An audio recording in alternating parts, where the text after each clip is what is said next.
This is the equipment needed to place a nasogastric tube in a cat.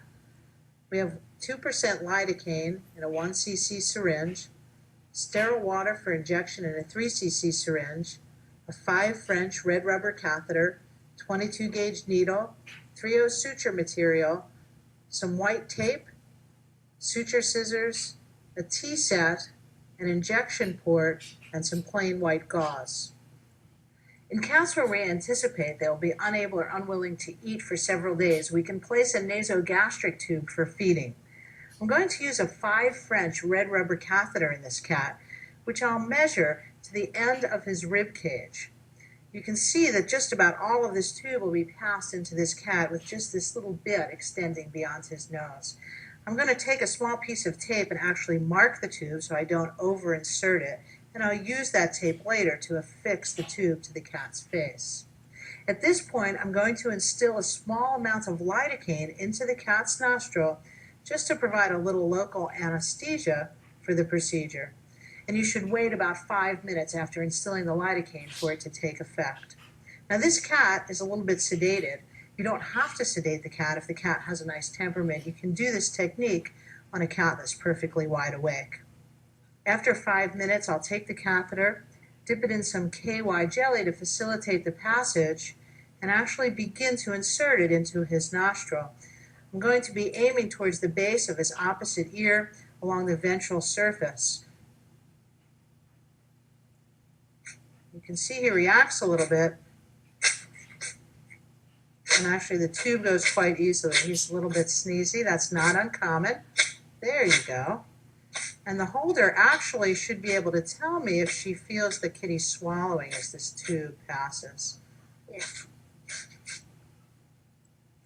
There we go. I'm now going to affix this catheter to the cat's face just like this, using a technique that will minimize trauma to the cat.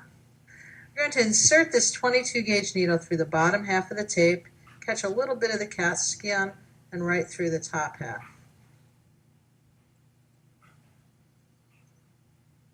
Then I can take my suture material, thread it right through the needle,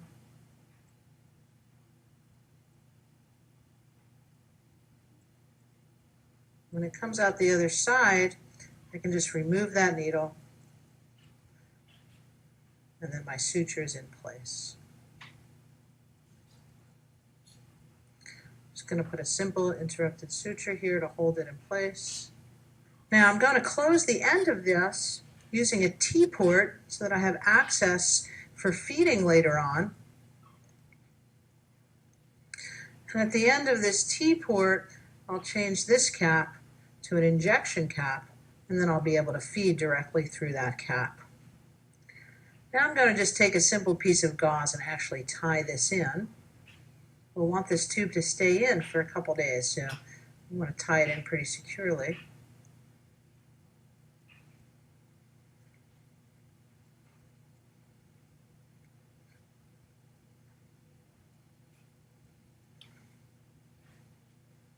There we go. And once I have that secure, I'm going to perform a test to ensure that we're actually in the cat's stomach and not in the cat's lungs. And for that, I'm going to use sterile water, just in case we're in the wrong location. I'm just going to inject about 3 cc's of sterile water into that tube. And what we're listening for is to see that the cat does not make any kind of coughing sounds at all. So that looks good. When this cat wakes up later on, we can begin feeding a liquid diet, making sure to flush this tube with about 3 cc's of plain water every time we do a feeding.